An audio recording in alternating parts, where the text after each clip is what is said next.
Welcome, everybody, to the beginning of Shemot.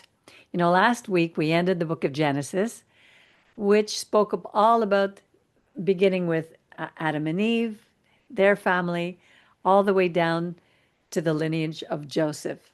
And it talks about the development of the family of Israel coming from Abraham, Isaac, and Jacob. Now in Exodus, although it begins naming all the brothers who have died, including Joseph, it's we're going to see the nation develop. And Joseph had them promise that they would take his bones to be buried with his father in Canaan. And Moses would be the one to do that at some point, showing us that the generations continue and that we fulfill the promises of the generations past if they're passed on.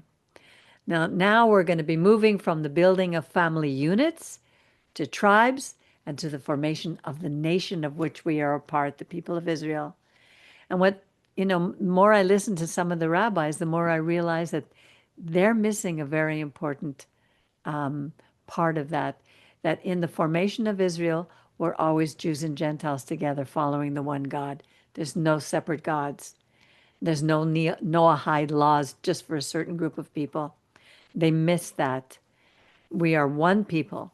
Anyway, so these are stories about the Exodus, and they're world famous. Everyone knows about the Exodus. Songs are sung about it. And they're the building blocks upon which the future of humanity rests. And we can see that as we look back. We can compare it to the history of our people throughout the ages. We see patterns that are set down in this beautiful story that will be repeated. And we'll be talking about them as we go. And it's a far reaching saga than most people give it credit. So as we read, keep a pen and a paper for you to write down anything that strikes you. Every year as we read these stories, I always see something new. And each of you, especially those reading with fresh eyes, will be shown something that others might miss. We're all learning that God speaks to each of us. We just need to learn how to listen to his quiet voice. So now what I will do is I will share the screen. And okay, I'm hearing an echo and I don't know why. So what I'm going to do is I'm going to mute you, and then if you want to speak, just unmute yourself, okay? All right, the echo's gone now. So we're beginning here, Exodus. Shemot means names. These, ele Shemot, bnei Israel. These are the names of the sons of Israel who came to Egypt with Jacob, each coming with his own household. These are the first four sons of Leah: Reuben, Simeon, Levi, and Judah. Then we have Issachar, Zebulun, Benjamin, Dan, and Naphtali, Gad, and Asher. The total number of people that were of Jacob's issue came to 70, Joseph being already in Egypt. Something struck me about this. When it says they were of Jacob's issue, I looked at the word here that meant issue. Hold on. It says Yarech Yaakov. And it reminded me of the verses. The first one was in Genesis 47, when Jacob told Joseph to place his hand under his thigh. And the same word came up in Genesis 24, verse 2, where Abraham told his servant Eliezer to do the same thing when he would swear that he was going to go to find a wife for Abraham's son Isaac. So Miriam was right the last time when she said that this under my thigh had more to do with procreation. It was more his testicles, to put his hand under the testicles, Jacob's issue. That's how much they trusted these men. Can you imagine? The words in Hebrew are so expressive.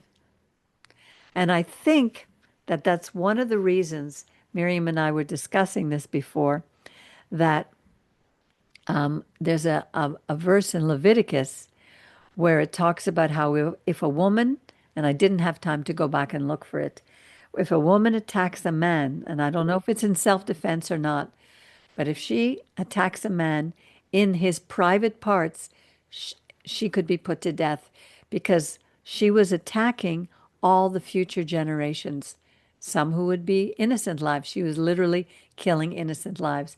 Now, we don't need to discuss that here. With something that we could look up a little later.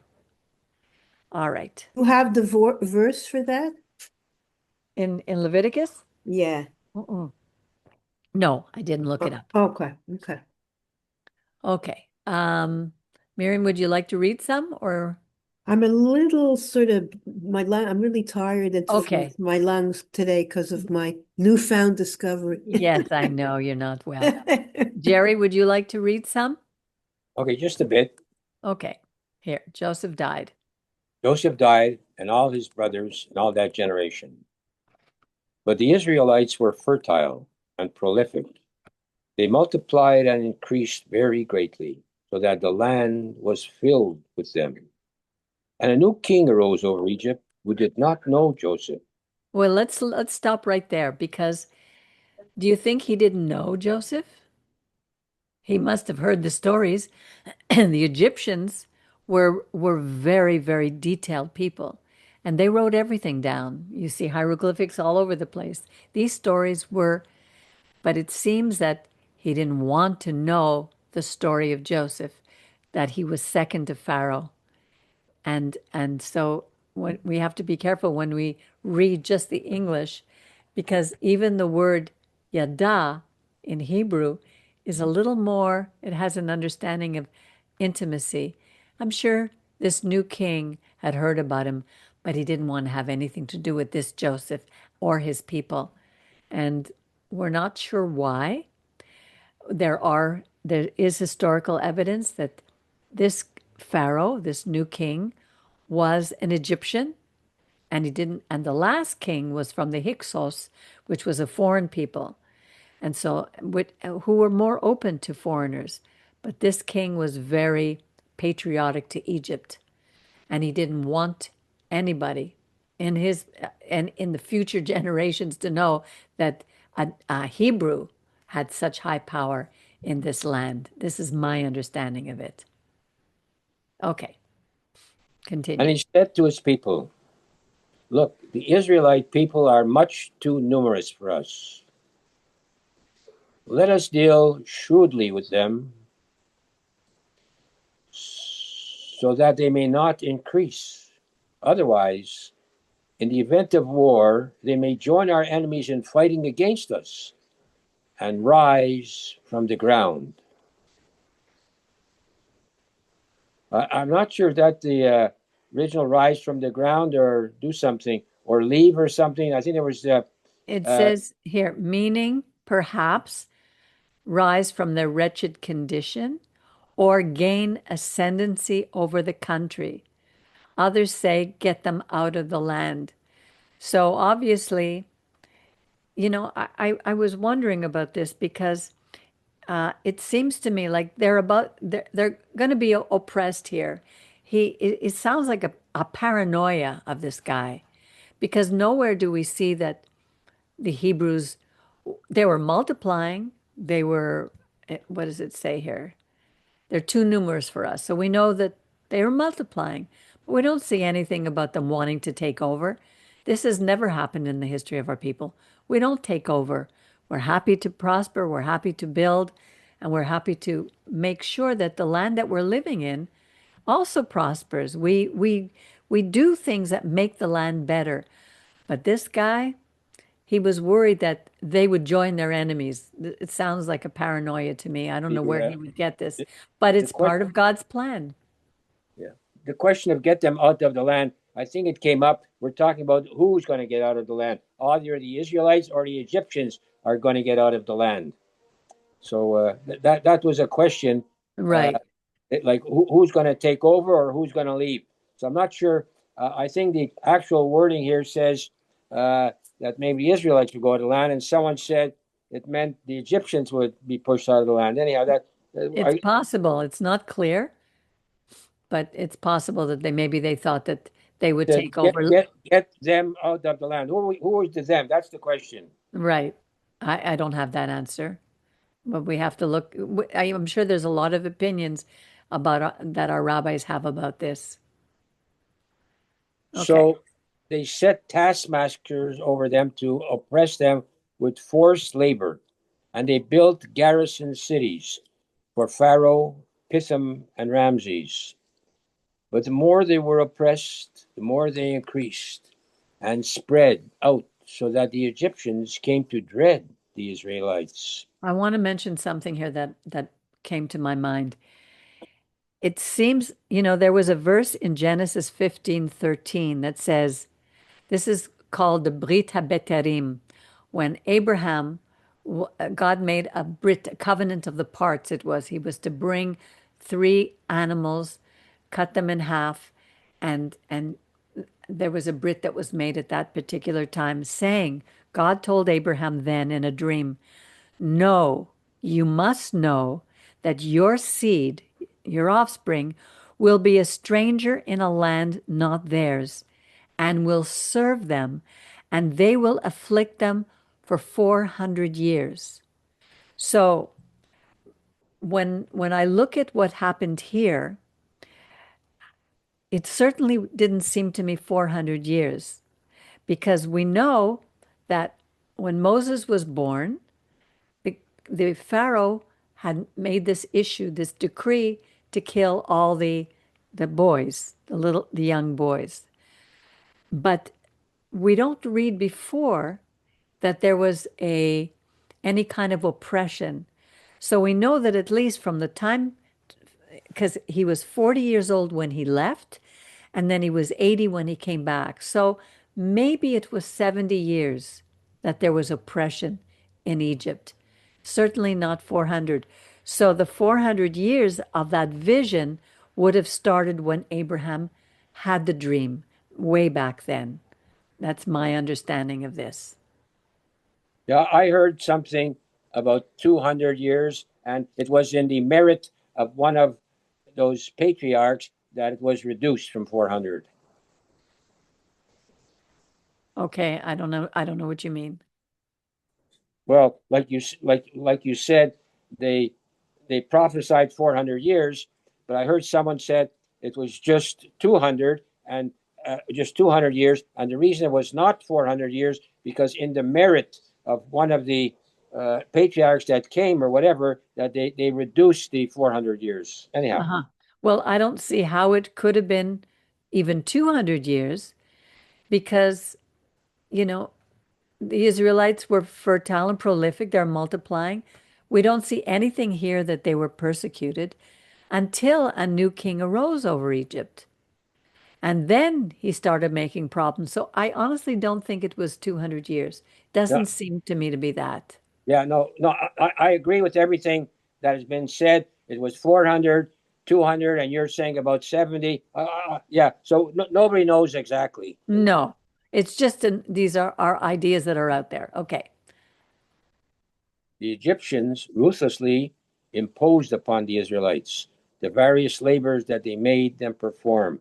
Ruthlessly, they made life bitter for them with harsh labor at mortar and bricks and with all sorts of tasks in the field. I just wonder how this came about because it must have been, I don't know if it was a slow process. How do you all of a sudden impose all these? How do you make them slaves all of a sudden without seeing any uprisings? Nobody's fighting back. They're just doing all this harsh labor. I know when the Nazis took over, it was fast and it was harsh. But here, I don't know. It just seems a very strange process to me. How Do you long understand? ago had Joseph died? It doesn't say. But it had to be, well, something, even if it 30, 40 years, let's say. Yeah. Yeah. But sometimes, I mean, fast doesn't have to be necessarily, even if it was over a period of 30 years, let's say, subtly things got a little harder, but maybe the worst happened now. I mean, it can't happen suddenly. Something, there has to be either I don't know, maybe he was ruling. It says he rose, the new pharaoh arose, whatever. Yeah, But maybe he had been there for a while. Now they're just getting to the main point about him. And yeah, maybe slowly, slowly, he didn't have a helper from the Israelites, not a helper, a viceroy, whatever, like Joseph. So slowly, it was a new regime. I don't know. I think it's still a pretty slow, even though it seems fast. I mean, look at what's happening in the world now. Look at the mayor of New York. I mean, this is all pretty sudden, all this stuff, but it's not really when you look at, if you look at things, how they've been progressing over the past few years, but it's still pretty suddenly in historical terms. yes, that's true. The same with Venezuela. You had a new man take over, and he destroyed the most beautiful, wealthiest, country in South America. And it took a period of time. And even when somebody else won, this woman, I can't remember her name right now. Rodriguez, No, it was a female. I don't think it was Rodriguez. She won the last elections at a very high percentage, and he just said, "Sorry, your name is taken off the ballot." He was like a pharaoh. right. Okay, Jerry. King, You wanna- the king of Egypt spoke to the Hebrew midwives, one of whom was named Shipra and the other Pua, saying, when you deliver the Hebrew women, look at the birth stool. If it is a boy, kill him. If it is a girl, let her live. The midwives, fearing God, did not do as the king of Egypt had told them. They let the boys live. Very brave young woman. So the king of Egypt summoned the midwives and said to them, why have you done this thing, letting the boys live? The midwives said to Pharaoh, because the Hebrew wives are not like the Egyptian women. They are vigorous. Before the midwife can come to them, they have given birth. And God dwelt well with the midwives, and the people multiplied and increased greatly. And God established households for the midwives because they feared God. Then Pharaoh charged all his people, saying, I heard from these midwives came uh, uh, people who were known from these midwives afterwards. That people they in their generations along their lines they gave birth to known people. Oh yeah. Yeah, You yeah. know, You might you want to mean, check that. I know you'll like that, Peggy. do you know anything about what's said about these people? These known people? Like, known when? What? Jerry, she's asking you a Uh, question. what's the question? Do I Yeah. know? Yeah, you're About, saying from these women came, they gave birth to known people, known men or whatever. yes, I was being a little bit evasive, but okay, I'll be specific, and as long as you know, I could be wrong. Well, they said it could have been born from them, like the Levites and David and the king, and different things could have come from these households, and so you have to follow. You have to look who the generations are from these people. I think Peggy is good at that. But I think that those generations were already established. Well, there's something that came from them. I'm not sure if you'll do it now or after we Well, finish. there's no way for us to know. I mean, these are all good stories in the Midrashim, in the Talmud, they'll come up with a million stories. But for me, if it's not here, to me, it's not that urgent for us to know. So there's a Was million. there nothing later on, like in Chronicles or any of those books where it might have said something? Well, Miriam, if you have your, I'm not sure you don't want to take the time. If you have your, you could Google who were the generations that came from the names of these midwives. We might find something. Yeah, that's true. So, I did remember. I remember reading something. I think about it, like it said Joshua was one, but I'm not really sure. Anyway, okay, a certain continue. member of the house of Levi went and took into his household as his wife a woman of Levi. The woman conceived and bore a son. And when she saw how beautiful he was, she hid him for 3 months. Well, you see here, Miriam, this was perhaps following the midwives, you see. So that Moses is coming up, you say this is after. So No, it's but this is from the house of Levi, the fourth, the second son of Jacob. This is anyhow. not from So Shifra, but as they might have delivered this man. The anyhow, mid, as yeah, the midwives probably helped her have this child, if that's what you mean. no, no, I don't know. I don't. The only thing is, I'm putting forth that someone said that some. Yeah, because it says here, God established households for the midwives, meaning the batim, meaning homes for them, because they fear God. So maybe important people might have come from them, and they may have prospered because those who fear God, God prospers. Maybe that's what they mean. Anyhow, I only have that Right. outside thing. I don't have the information. Okay. Continue. So the woman conceived. The woman conceived and bore a son, and when she saw how beautiful he was, she hid him for 3 months. When she could no longer hide him, or she could hide him no longer, she got a wide wicker basket for him and caulked it with bitumen and pitch. She put the child into it and placed it among the reeds by the river of the Nile. So you see the basket here is called a teva. The teva, the only other place that you read the word here, teva, is in the story of Noah, where he built the ark. So the basket became like an ark for Moses.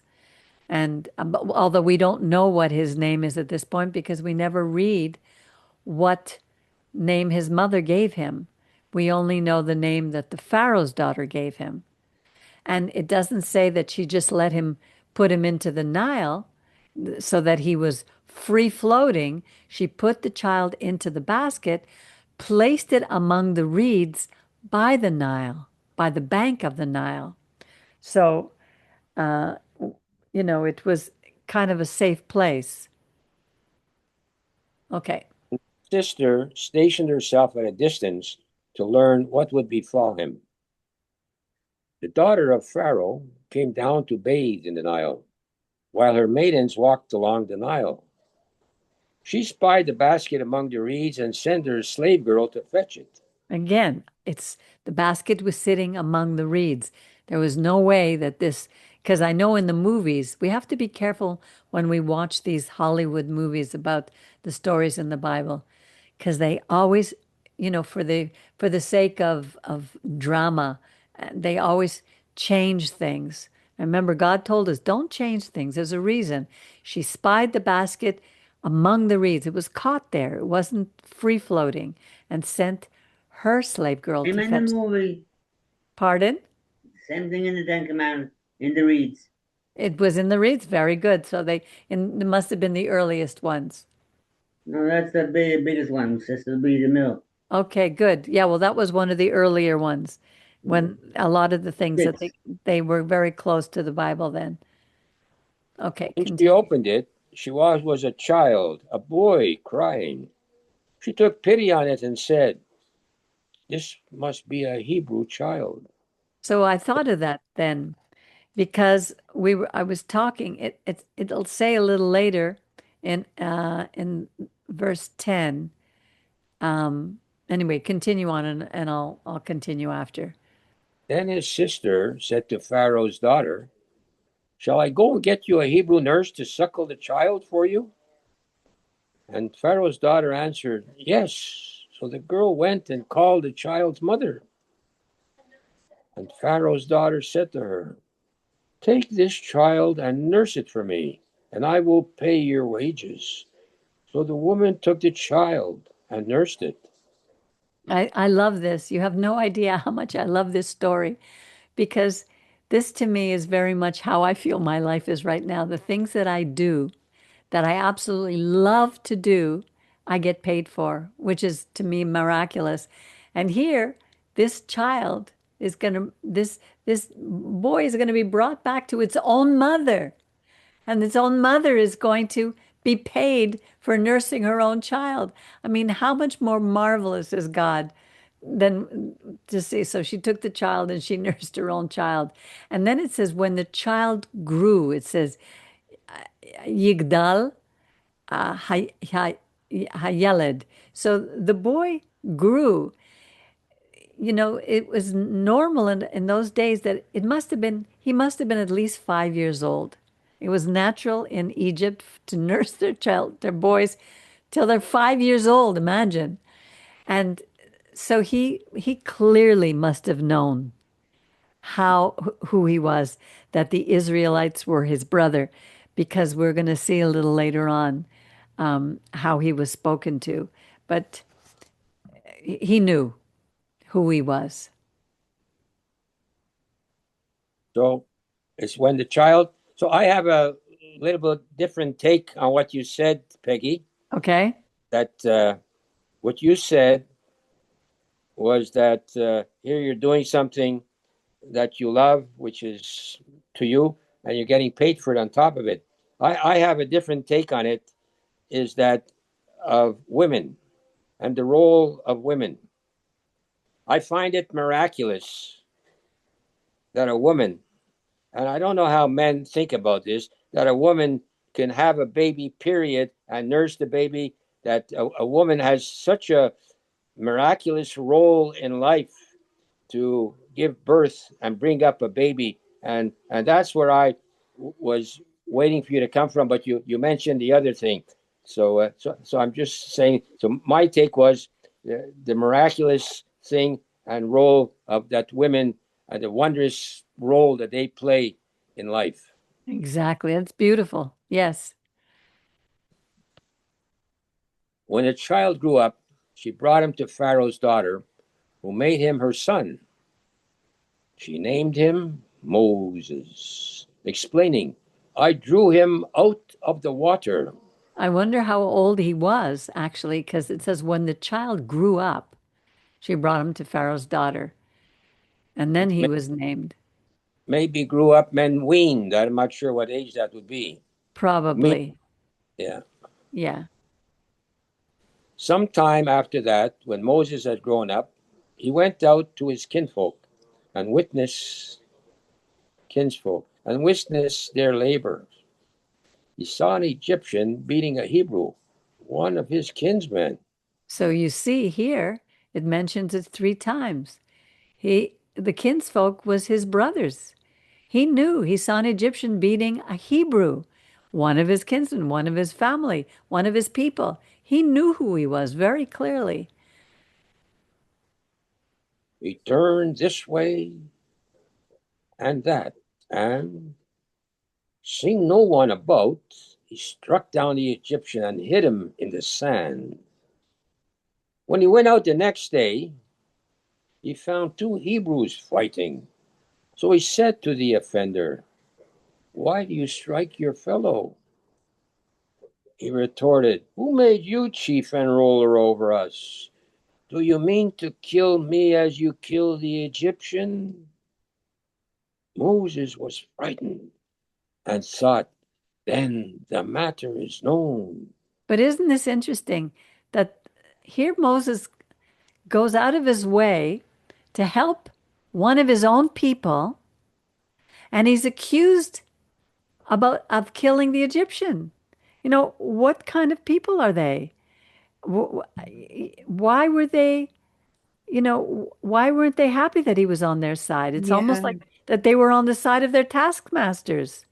What does this say about the psychology of an oppressed people? yeah. What do they call that? The something. Yeah, Sweden complex or no, so something like. Yeah, some kind of when a person is kidnapped and they take on the role of their kidnapper. They're like they Well, they take, become almost like attached to them in a crazy way. yeah. There's a I, I syndrome, it's called. I don't want to expound on that, but when people are oppressed, it's there's like an animal. I'm not sure that people they can turn on themselves for survival. You know. Yeah. Well, we saw that during those who were in the Holocaust, the Jews who became like the capos or something, Right, or, right. they oppressed their own people because it's like the survival, you want to survive. But here, you know, that's why I wondered that the Egyptians oppressed them overnight. Was it a process? Why would the Egyptians even be afraid of these people? You know, they, Maybe they were trying to protect themselves, uh, knowing that somehow word. Obviously, if they knew, either word spread really fast, or you don't know all the details, but they're trying to be in with their. They don't want to get they punished for. they don't want to rock the boat. They don't want to rock the boat. Yeah. Yeah, exactly. And I see even today here in Canada, little by little, our rights are being taken away from us. And, we just say, okay, I made it through today, I'll make it through tomorrow. We don't stand up and fight for our rights. It's easier just to say, okay, look, as long as it's not so bad. It could be worse. Yeah. Okay, where are we? When Pharaoh learned of the matter, he sought to kill Moses, but Moses fled from Pharaoh. He arrived in the land of Midian and sat down beside a well. Here in one line, one sentence or two sentences, he Moses flees from Pharaoh. Brian, could you put yourself on mute, honey? Because I'm going to put you on mute because there's noise sometimes in your room. Okay. So he, when Pharaoh learned of the matter, he sought to kill Moses, but Moses fled from Pharaoh. So obviously, anybody, at least to me, if Moses was able to leave, anybody could have left, but they didn't. They stayed. Sometimes it's hard to leave because it's comfortable. What you know is comfortable because you don't. And did they ever think of going back No, but to the? how could the others have fled? They had nothing to do. Um, like Moses was closer to the courts in the sense that not that quite a lot, but where did he live at this point? Well, I guess he was living in the with the Pharaoh's daughter. So I mean, for him to flee is not the same as the regular slaves. I guess so. I guess I not. don't, you know what? I don't know, but Yeah, we don't know. But from where would they here, go? it says he arrived in the land of Midian. That's between, I've heard some people say it's about 300 miles away, and others say it was 700 miles away. So here, Wow, yeah, that's a long, and sat down by the well. That was a long trek. Did he have a camel? Did he have a donkey? Did he go on foot? I mean, this is like we read it here like, okay, he just arrived, but it was far. right. Yeah. Okay, Now Jer. the priest of Midian had 7 daughters. They came to draw water and filled the troughs to water their father's flock. But shepherds came and drove them off. Moses rose to their defense, and he watered the flock. When they returned to their father, Ruel, he said, and he has more names than Ruel, how, Yes. how is it that you have come back so soon today? And it's interesting because even this name, Reuel, means like see God. Reu, it's like he saw God. He was a priest of Midian, and he was at the base of Mount Sinai, and they knew it was God's mountain. So that was an interesting name for him. Okay, continue. They answered, an Egyptian rescued us from the shepherds. He even drew water for us and watered the flock. He said to his daughters, where is he then? Why did you leave the man? Ask him to break bread. Moses consented to stay with the man, and he gave Moses his daughter Zipporah as wife. I wonder how long that took him. I'm sure he didn't say, "Come on in, here's my daughter." You know, Yeah, that makes a difference with, yeah. exactly. It must have taken time. We don't know how long he was there with him. And what else did it say here? And it's interesting because Moses was not a shepherd. He, I guess he learned how to fight in the palace or where he was. So he was strong enough, obviously, to rescue them from the shepherds. And it says he even drew water for us and watered the flock. I doubt that that was natural for Moses because if he lived in the palace, he wouldn't have done things like that. So a little bit out of character. But when you're escaping, you'll do anything. I'm just making a comment Yes, that to give a man one of his 7 wives, I think that was daughters, more pardon? daughters. He gave him a daughter. Yeah, one of his daughters was more common than you would find today. That was the way. If you look later on, the way women were not treated as they have too much say, and so that was a thing that they did more easily, I believe. I agree with you. And as a matter of fact, you can see it even in what he said to them. How come you came back so soon today? So obviously, these shepherds had been there before and caused the girls problems. But he didn't send anyone before them, with them before to take care, to help them with these shepherds. So here he sees something different. How come you came back so soon today? And they explained that an Egyptian had rescued them from the shepherds. Right? So You could read that an Egyptian had rescued us from the shepherds, and the way you're saying that means that the shepherds are always coming. exactly. And they didn't have any protection before. He let his daughters go, on their own. And here, all of a sudden, and maybe it took them longer. Maybe they had to wait till the other shepherds drew the water first, and then they would do it at the end because they couldn't fight the shepherds. But here, they had help. Anyway, so Moses consented to stay. Okay, continue. She bore a son, whom he named Gershom, Gershom, and the ger means stranger. Sham is there. I was a stranger in a foreign land. for he said, I have been a stranger in a foreign land. Right.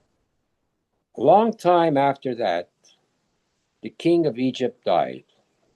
The Israelites were groaning under the bondage and cried out. And their cry for help from the bondage rose up to God.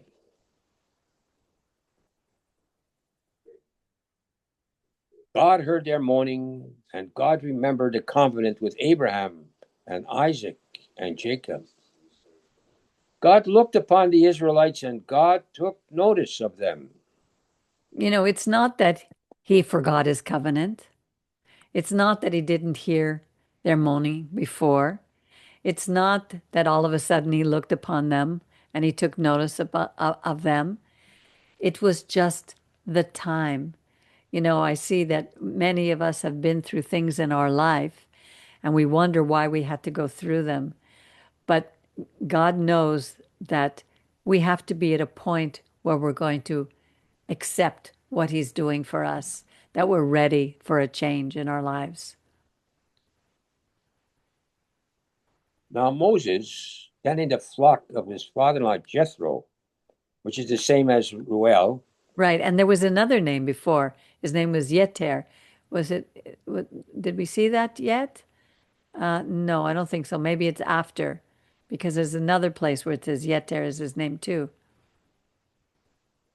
The priest of Midian drove the flock into the wilderness and came to Horeb, the mountain the mountain of God. Okay, and that's Horeb is another word for Sinai.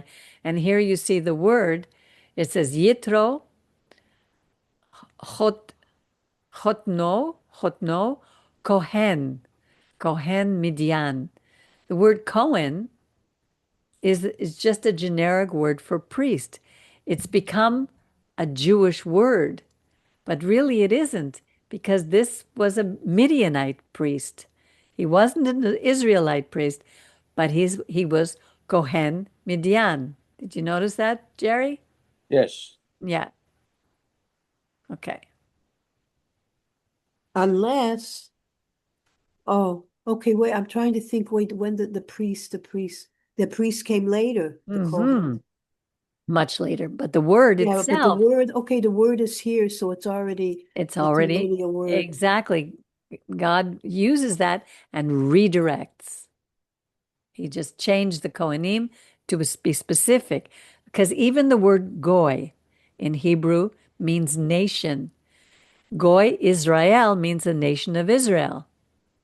Because we have taken that word and say, oi, the goyim, the nations, it's them. But it's not. Goy means nation, simply that. Okay. It says a messenger of God, malach, could be an angel of God, of Yud He Vav He. Continue, Jer. Appeared to him in a blazing fire out of the butt of a bush. He gazed, and there was a bush all aflame. Yet the bush was not consumed. Moses said, I must turn aside to look at this marvelous sight. Why doesn't the bush burn up? When Hashem saw he had turned aside to look, God called to him and out of the bush, Moses, Moses. He answered, Hineni, here I am. Yes, beautiful. I love that. Hineni, Hineni. I think where someone uses that we had the chazan from Shar Shemayim and the singer. They use that hineni quite a bit, eh? Oh, yes. Every one of our forefathers said that. I've said that. Here I am, God, use me. Hineni, here I am. Very important words, because it shows where our heart is. And God said, do not come closer. Remove your sandals from your feet, for the place on which you stand is holy ground. And continued, I am the God of your father's house, the God of Abraham, God of Isaac, and the God of Jacob. And Moses hid his face, for he was afraid to look at God. And the Lord continues, and I have marked well the plight of my people in Egypt, and I have heeded their outcry because of their taskmasters. Yes, I am mindful of their sufferings. I have come down to rescue them from the Egyptians and to bring them out of that land to a good and spacious land, a land flowing with milk and honey. The region of the Canaanites, the Hittites, the Amorites, the Perizzites, the Hivites, and the Jebusites. Now the cry of the Israelites has reached me. Moreover, I have seen how the Egyptians oppress them. So, just one thing to go back here. This has happened over and over. God comes to rescue us from foreign leaders and bring us to the land. Now we're in the land. And that land, in the history of that land, it belonged to the Canaanites and the Hittites and the Amorites, the Perizzites, all these, but they were pagan nations. And the land itself, it's almost like it's living. It belongs to God. And God does not want anything on his land that goes against his his light, his way of looking at goodness. And anybody who would be living in that land would have to go live according to him, even if we do not obey the way he wants us to and take care of the land the way he wants us to, we too will be kicked out as we were in the past. I'm not sure that will ever happen again, but no matter what they say, that land belongs to us. Not because of us, but because of God. You want to go back a little bit to what it says the region. There's a very important verbal nuance that don't go further down that I got from here, Peggy. Yeah. Uh, I'm not sure what the Hebrew said, but the English is not saying the land of; it is saying the region of. And I find that someone put that there specifically and intentionally. They're Yeah, not saying the land of the Canaanites; they're saying the region. And exactly. I think that's quite Here, a distinction. here it says, because it doesn't belong to them, it says El Makom, the place. Okay, there you go. Yeah, So, that's a very good observation, Jerry. yeah, Thank you. I think that's a very, very Yeah, exactly. Thank Jerry, you. that was great. Yeah, yeah, Yeah, from the place where the Canaanites were. right. It wasn't their land. Excellent, Jerry. I love that. Yeah, this is What yeah. verse is that? Pardon? That What verse is that? Right here, in this No, I chapter know where it is. I'm just 8, marking. Okay. 8 here, El you, Makom. you see, and it's very specific. Above that, it says of that land, min haaretz, but they're not using haaretz over here. No, they are And just not. and just in the preceding half of the sentence, they did so they know about the word, but they use it looks purposely placed here. Absolutely. Excellent. Now the cry of the Israelites had reached me. Moreover, I have seen how the Egyptians oppress them. Come therefore, I will send you to Pharaoh, and you shall free my people, the Israelites, from Egypt. But Moses said to God, who am I that I should go to Pharaoh and free the Israelites from Egypt? And God said, I will be with you.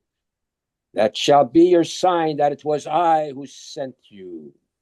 And when you have freed the people from Egypt, you shall worship God at this mountain. Um, I don't like to tell you the truth the way they have translated this because I think we have to remember there were no punctuation, no commas, no vowels when this was written, no separation. It says, I will be with you, which is so important for us to know. God is always with us. This, ze, it could be zot, ze, or that, or this shall be your sign that it was I who sent you. When you have freed the people from Egypt, you shall worship God at this mountain. That's what was going to be the sign. Yes, it would be, of course, God, it was I who God have sent you, but also that because I freed the people from Egypt, you will worship at this holy mountain. So when they're standing at the mountain, that was their sign that he would always be with us. And we could rely on that today. Do you understand what I'm saying? Yeah. Yes, no? Okay. Moses said to God, when I come to the Israelites and say to them, the God of your fathers has sent me to you, and they ask me, what is your name? What shall I say to them? And God said to Moses, Echye asher echye. Thus you shall say to the Israelites, Echye sent me to you. So it's like the first I am, I will be, sent me to you. In other words, he is the God who has no beginning, no end. He's in the present, he was in our past, and he'll be in our future. He always will be. It's very hard. As a matter of fact, impossible. Every once in a while, I would stop and I would think about that. How could anything have no beginning and no end? It just is too great for us to even begin to imagine. And God said further to Moses, this is what you're going to speak to the Israelites. Yud He Vav He, the God of your fathers, of Abraham, God of Isaac and Jacob, has sent me to you. This is what he's going to say to Pharaoh. This shall be my name forever. This is what they're going to call me. And it says here, Ledor Zachri, remember, Ledor Vador, from generation to generation. When a generation forgets God, it's because the generation before did not remember God and teach it to their children. And this is what God is saying. We are to remember him from generation to generation. Remember his name. Go, assemble the elders of Israel and say to them, Yud He Vav He, the God of your fathers, Abraham, Isaac, and Jacob, he appeared to me and he said, I have taken note of you and what is being done to you in Egypt. And we have to remember all through history, wherever you've struggled, even now, when we see what's going on in the Middle East, God is taking note of this and what is being done to us by our enemies. And I have declared, I will take you out of the misery of Egypt to the land of the Canaanites, the Hittites, the Amori, the Perizi, the Hivi, the Jebusi, to a land flowing chalav vechadvash, a land flowing with milk and honey. And they will listen to you. Then you shall go with the elders of Israel to the king of Egypt, and you shall say to him, Yud He Vav He, the God of the Hebrews. Now remember, the king of Egypt considered himself to be a god. You shall say to him, the God of the Hebrews has become manifest. He made himself known to us.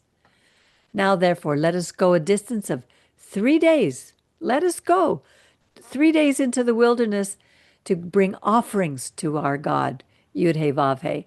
The Egyptians understood offerings. They would sacrifice their children to Molech. They understood all kinds of offerings.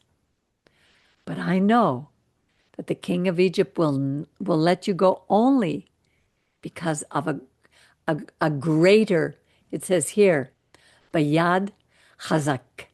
Hazakah. Chazak means strength, a hand of strength. That's the only way the Egyptians will let you go. So I will stretch out my hand and destroy Egypt with various wonders, which I will work upon them. And after that, he's going to let you go. So he's already telling Moses what he's going to do.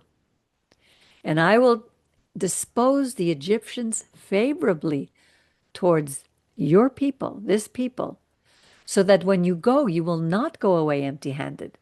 He's telling him what's going to happen. And this is in the future, because he hasn't even begun yet. This is maybe a year, who knows how much longer, until they go to the people.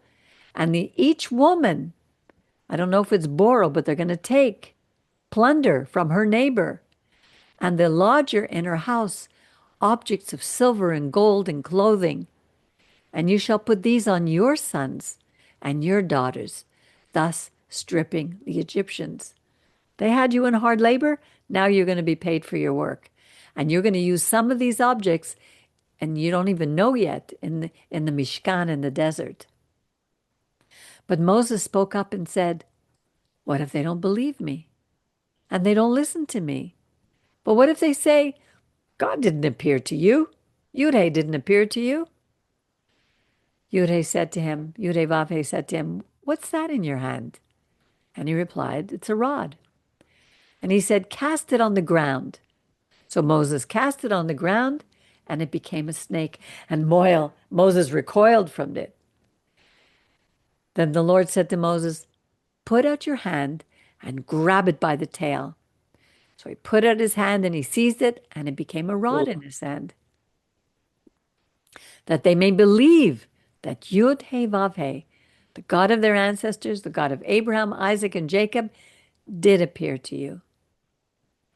The Lord said to him further, put your hand in your bosom. And he put it into his bosom. And when he took it out, his hand was encrusted with, here it says, mitzorat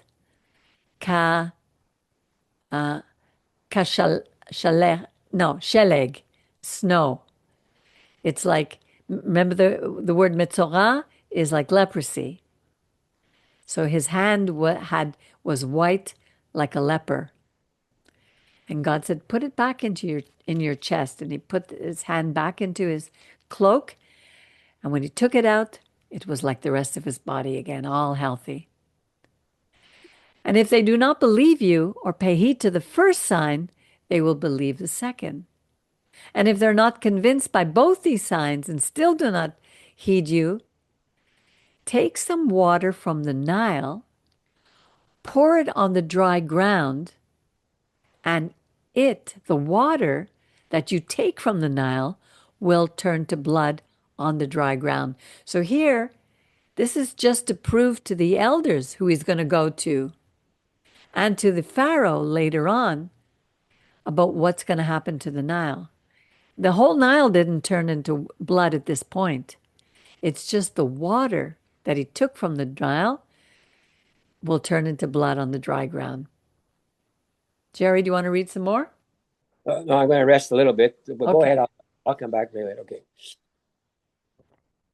But Moses said to Yud-Heh-Vav-Heh, please, O my Lord, I've never been a man of words, either in the past or now that you have spoken to your servant. I'm slow of speech. I don't think quickly on my feet. I don't speak well. I don't say the right things. Boy, do I ever know that. And God said to him, this verse spoke so loudly to him, because how often do I say, who am I to be bringing this to people? And what if I make a mistake? Who am I? And he says, who gives human speech? Who makes them dumb or deaf, seeing or blind? Is it not I, Yud-Heh-Vav-Heh? Now go, and I will be with you as you speak, and will instruct you what you are to say. So I have to remember that. We all have to remember that when we're afraid to go into a place where we may need to say things that we don't want to say, or that we're afraid to say, or that we think people won't believe. We just have to ask God, be with us as you were with Moses. But he said, please, oh my Lord, make someone else your agent, your messenger. Tishlach. Yud-Heh-Vav-Heh became angry with Moses and said, look, there's your brother Aaron the Levite. He, I know, speaks readily. He's got a big mouth. Even now he's setting out to meet you, and he'll be happy to see you. You shall speak to him. He hadn't seen him in 40 years. He was with the Midianites. You shall speak to him and put the words in his mouth. I will be with you and with him as you speak, and tell both of you what to do. And he shall speak for you to the people, because that was the first obstacle. We had to be able to get the people on our side. Thus he shall serve as your spokesman, with you playing the role of God to him. You're like God's ambassador. And take with you this rod, with which you shall perform the signs. Moses went back to his father-in-law, and here's another word, Jerry. Yeter. Yes. Here. Yeter. Yeter. Chitno. That's the father-in-law. Yeter. Another name for Jethro. And say to him, let me go back to my relatives in Egypt. I just want to make a comment here. Okay. I was just listening to someone today, and they're talking about names. Right. They say a person has 3 names. Right. One is the name your parents gave you. Right. 2 is the name that you're called to yourself or that you're known by. Right. And 3 is the name that you make for yourself. Right. Meaning the reputation? Well, probably, whatever. So I just started talking about names. I just figured, and there's 3 names here. I figured I'd just throw that But in. it's true. When I was born, my parents gave me the Yiddish name after my bubby, Golda Pesha. Golda Pesha is Yiddish. Golda in Hebrew is the Hava, and Pesha I had to find a name in Hebrew because Pesha in Yiddish, if I said that in Hebrew, Pesha would mean crime. But Pesha, I tried to find out the name. It could have meant pearl, so it could have been Penina, but I didn't like it. So I gave myself the name Batya, which means daughter of God. Batya ben Yaakov, or Gedalia, the name of my father. But in English, they call me Peggy. Gilda is actually my first name, but they go by Peggy. So I have actually three names.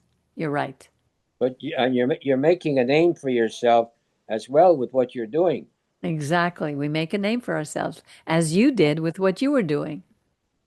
Yes, so I was thinking I had a relative.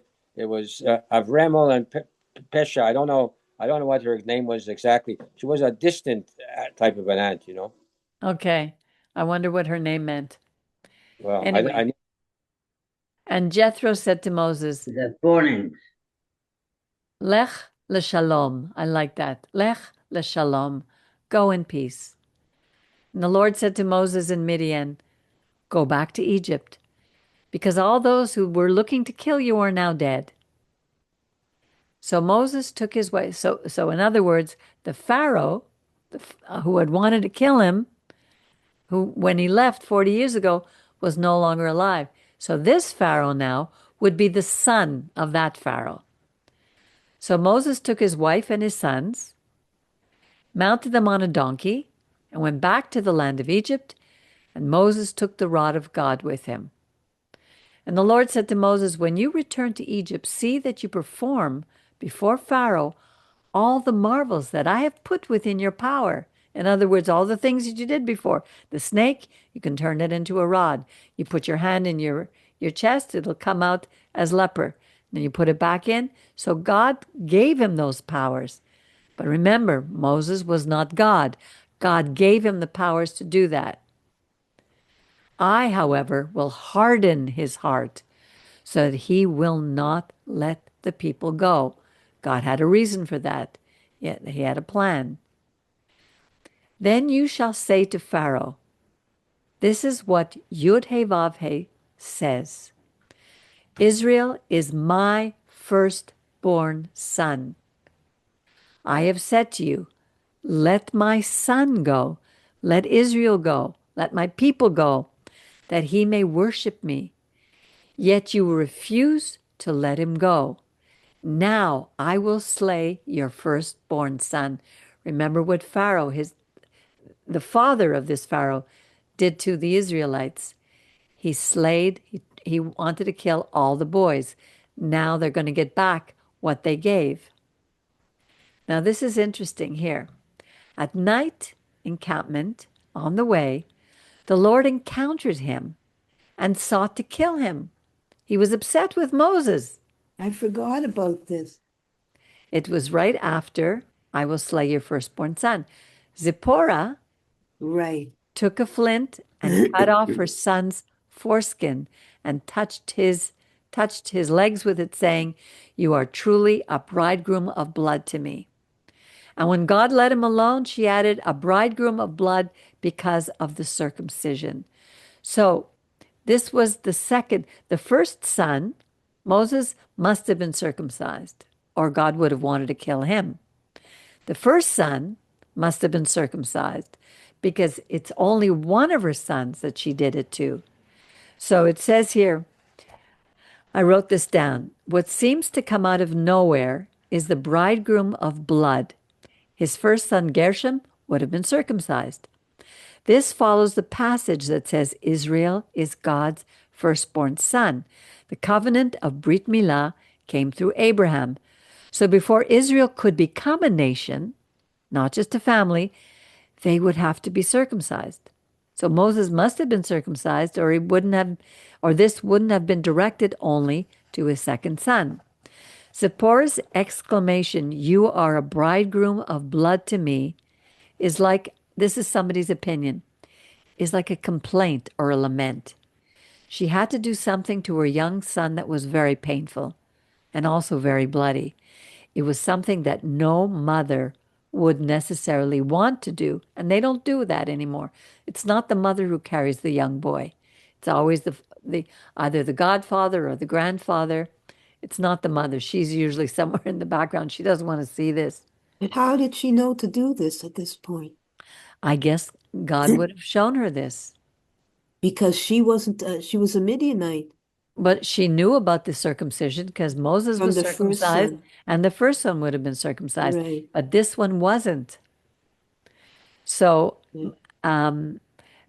it says, but this idea was the person who wrote this said she expressed her frustration with how things had developed. Perhaps she, even more so than Moses, had planned to live out her days on the plains of Midian as a shepherdess and as a mother. Instead, now her family was completely uprooted to go on a journey that she never expected to take and probably didn't want to go. And she found herself doing something that she didn't want to do. So she's angry at Moses and calls him a bridegroom of blood. The sentiment being, if I had not married you, I wouldn't have to do this awful thing.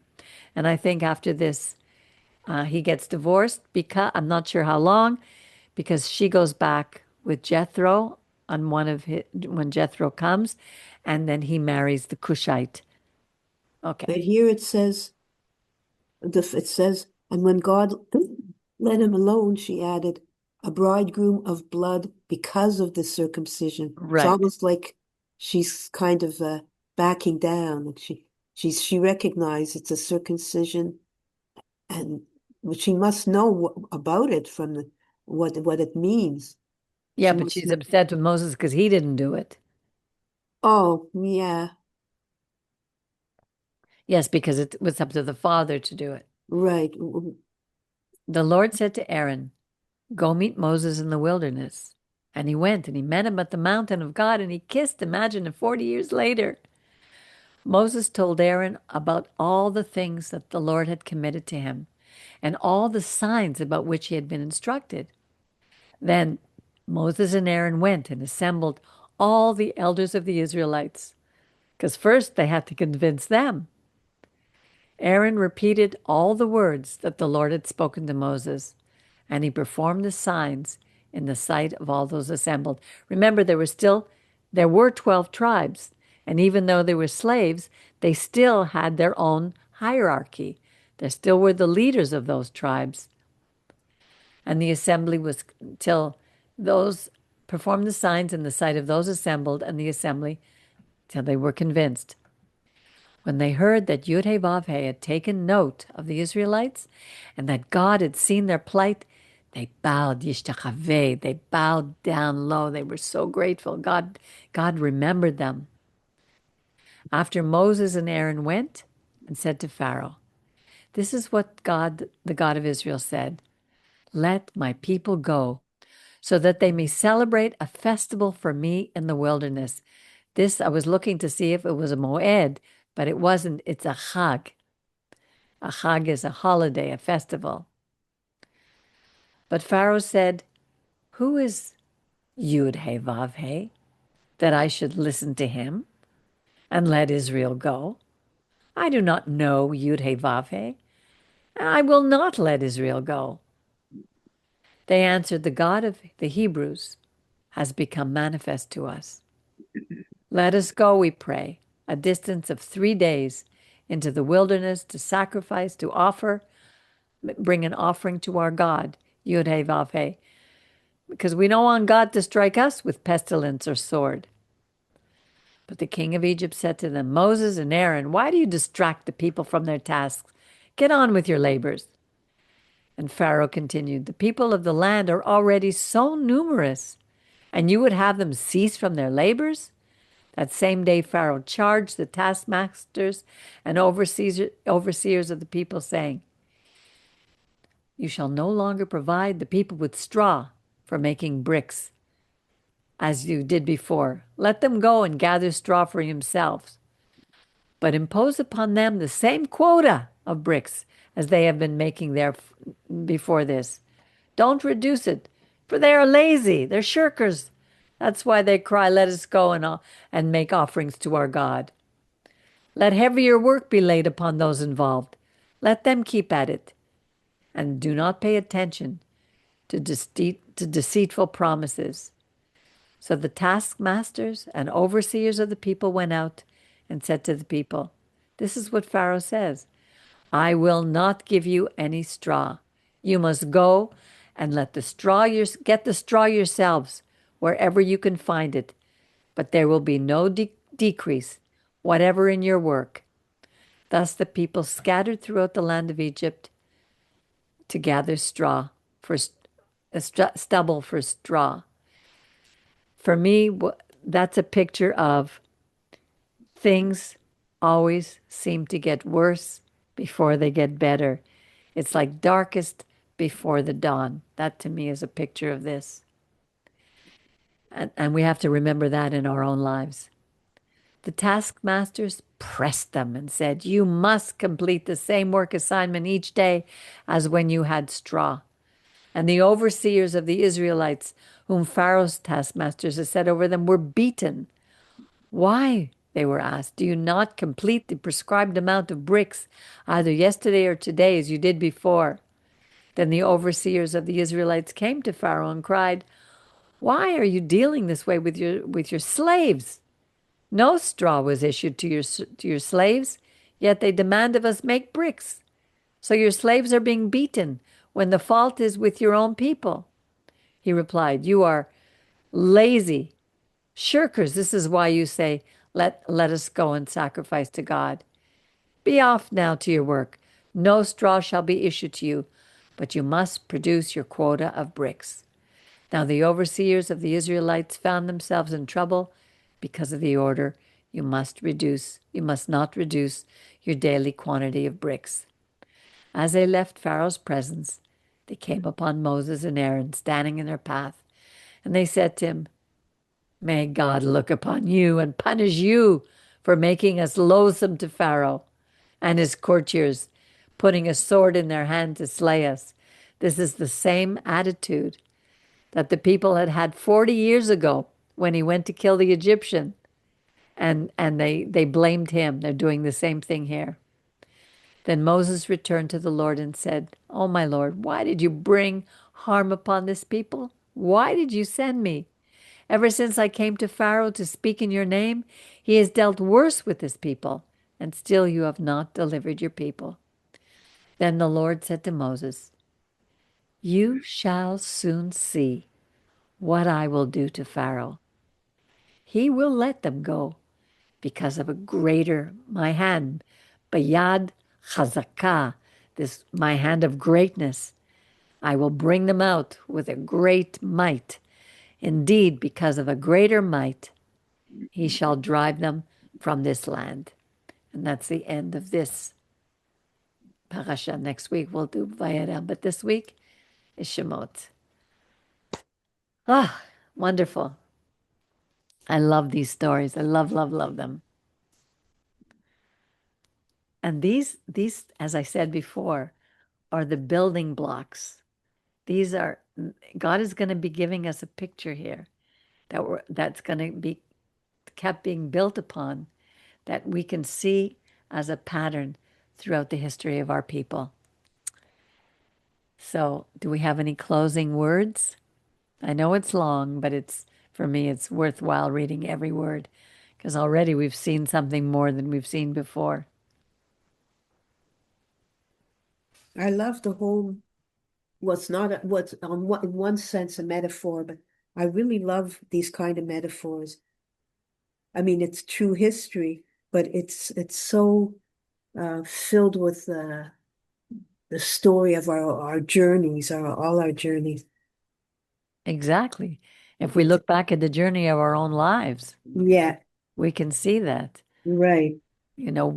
Today, all of us here, every one of us, are Jews living in a foreign land. Right. And one day, a Pharaoh will arise who did not know Joseph. And again, one is gone. But that's part of God's plan, because we are all being called back to the land. And even you could say the physical land, but not all of us will make it there. No. But there is the true land of God, which, Exactly. you know, Joseph never made it back, right. but he said, "Bring my bones back." I But don't, his heart was with God. his heart was with God, exactly. And he was married to a priestess of the Pharaoh of at that time. The not the Pharaoh, the priest of Egypt named Potipharah. He was married to her. So it's like and he dressed like an Egyptian. Like right now, I don't know what it means to dress like an Israelite. I know it's modest dressing. I dress pretty modestly, but I don't dress like an ancient Israelite. We don't have those kind of robes that the women wore then. We don't need them now. But it's not about how we dress, it's about how we behave. Right. It's about where our heart is. And I can see that. I can see how like today I went to into a store and a woman came. I was using one of those automatic to pay for what I bought. I was using the what do you call it? The self-checkout. The self checkout. And so there's always somebody standing there to help you if you need it. And she came over to me immediately and she said, "Oh, here, I can give you a discount on your purchase." I only had one thing. And she put in a code to give me a discount. And I turned to her and I said, "Thank you." And and then and then after I followed it, I turned to her again and I thanked her. And she said to me, "You're so nice." Wow. This is a worker, one of those. This is one of the workers. Okay. And, I always have a smile on my face. I look at, what Yeshua said to us. He summed up the Ten Commandments when he was asked. And it says, "Love the Lord your God with all your heart, your soul, your might. Love your neighbor as you love yourself." So if we treat our neighbor the way we want to be treated, Yeshua said that. Yeah. Treat others in the way you want to be treated. Rabbi Hillel said, "Don't treat others the way you don't want to be treated." So do unto others as you would have them do unto you. That's a golden rule. If you do that, and if we follow God, and the more we do, and the more we trust Him, the, it's like there's something that shows through our eyes and our demeanor, our behavior, and people see it. They notice it. And that's our job to bring light into this world. And the more we read the Torah and the more we apply it to our lives and live it and forgive ourselves of the things that we do wrong, not keep beating ourselves up for the things we do wrong and for who we are, just accept who we are, accept our foibles, accept our frailties, accept our mistakes, because we all make them, and just continue to grow in Him. He just blesses us. It's like we plant a seed and He blesses 100-fold. And that's what the Torah teaches us. So, ladies and gentlemen, thank you for joining me tonight with Torah is for Everyone. May God's heart touch your heart. May we see the miracles in His life as He makes a pathway for us. Yes, Jerry. Are you saying goodbye or you had a question? I have a comment. Okay.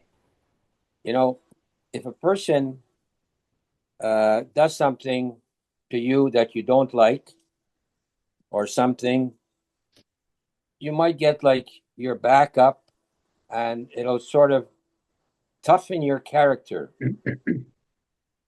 the the the answer to that is, if someone wants to toughen your character and make you tougher than you really are, you should go out and do more acts of loving kindness to bring you back to your loving character. So the answer to someone who treats you harshly is to go out and be kinder, to bring yourself back, to put your character back to your loving self. Exactly. And that's a challenge, especially when it comes to family, Yes, that's but because it's easier to be kinder to a stranger sometimes than it is to be kind to those who are close to you. try it. If you don't notice it 100%, you're going to notice it. It's going to happen 100%, I but do. you're going to notice it 9 out of 10. You'll notice it, and it's Yes. 10 out of 10. Just be fight them with kindness. Yes. Exactly. I And mean, just use that terminology, but just fight it. But yes, and ask God to help. You see, yes, he keeps telling us, I am with you. I will give you the words. I will never leave you or forsake you. We always have to remember that thing. It doesn't all come from us. There are times that there's nothing that we can do to change how we feel about something. But then when we give it to God, when we acknowledge it and give it to God, it's called doing teshuvah. I'm not saying turn to a religion, turn to God. And then you notice somehow that the next time you speak to this person that you may have been afraid to, something shifted on a spiritual plane, and it makes it a lot easier. yes. So to make a short little motto, let's say, answer with kindness. How's that? Yes, I have to that's all. call Gertie, thank her for a happy birthday. Who gave you a happy birthday, Brian? Gertie? Yeah, and this new lady on the other side there. Okay. I know I think I know Gertie. She comes to the Shabbats. She's new. She's new. Yeah, very nice lady. Yes. All right. I want to say good night to all of you. May God deal well with you. May you prosper and be happy. And may you have the heart to show kindness to first to yourself and then to everyone else. And Miriam, may you get well quickly. Thank you. Thank you. I heard Thank you. you're on the spot tonight, Miriam. I'm no. I wish you all good night. And Thank you very much. you're Thank you. very welcome. And we'll see you again, God willing, next week. Okay, good night. Good Thank night. you. Good night.